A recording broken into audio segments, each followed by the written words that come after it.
Capítulo 4. A lei penal no tempo. Tempo do crime. Para saber qual lei será aplicada ao fato criminoso, necessário precisar quando se tem por ocorrido o delito. O artigo 4º do Código Penal afirma que considera-se praticado o crime no momento da ação ou da omissão, ainda que outro seja o momento do resultado. Utilizou o Código o princípio da atividade, que leva em consideração a prática da conduta e não a ocorrência do resultado. Por exemplo, se no dia 30 de novembro alguém coloca uma bomba em um navio e esta vem a explodir no dia 3 de dezembro, matando os passageiros, tem-se por ocorrido o crime na data em que se colocou a bomba. Tal determinação é importante, sobretudo, para a fixação da maioridade penal. Se no caso acima citado, um adolescente colocar a bomba e no dia seguinte completar 18 anos, terá sua responsabilidade fixada nos termos do Estatuto da Criança e do Adolescente e não do Código Penal. Princípios da lei penal no tempo. Novatio legis incriminadora. A primeira hipótese trata da lei nova, que torna típico fato anteriormente não incriminado. Nessa hipótese, a lei penal é irretroativa. Abolitio criminis. Ocorre a chamada abolitio criminis quando a lei nova já não incrimina fato que anteriormente era considerado como ilícito penal.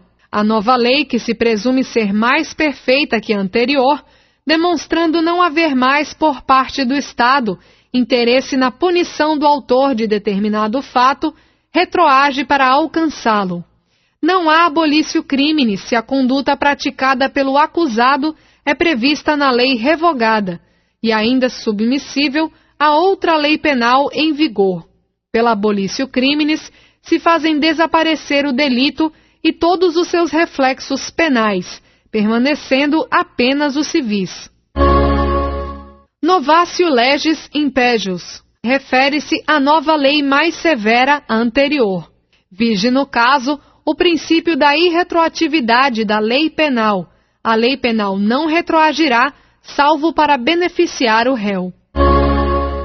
Novatio legis in melius. A última hipótese é a da lei nova mais favorável que a anterior. Além da abolitio criminis, a lei nova pode favorecer o agente de várias maneiras. A lei posterior, que de qualquer modo favorece o agente, aplica-se aos fatos anteriores, ainda que decididos por sentença condenatória transitada em julgado. Lei intermediária.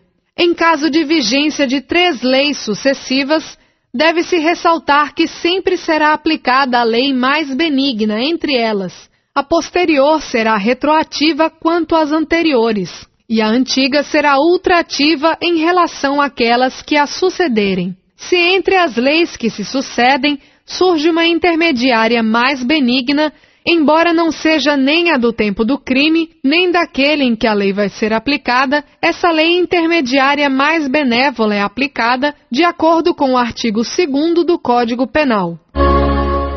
Conjugação de leis. Com a aplicação hipotética das 2 leis em confronto, se poderá escolher a mais benigna.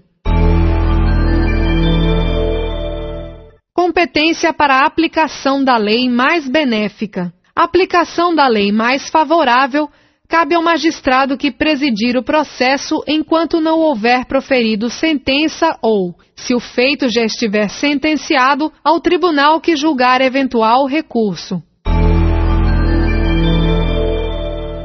Leis temporárias e excepcionais.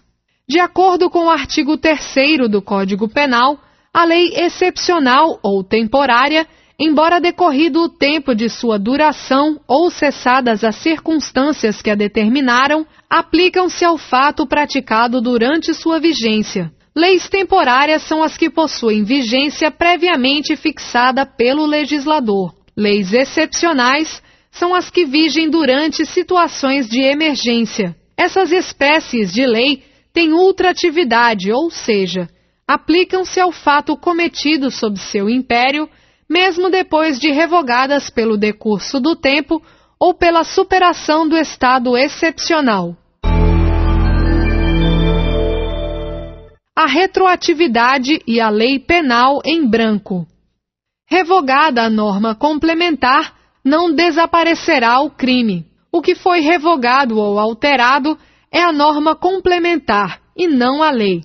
Para os que entendem que a norma complementar integra a lei penal, sendo ela excepcional ou temporária, possui também o caráter de ultratividade diante do artigo 3º do Código Penal. Assim, pode-se concluir que há de se fazer uma distinção. Se a norma penal em branco tem caráter excepcional ou temporário, aplica-se o artigo 3º do Código Penal, sendo a norma complementar ultrativa. Se, ao contrário, não tem ela caráter temporário ou excepcional, aplica-se o artigo 2º, parágrafo único, ocorrendo a abolitio criminis.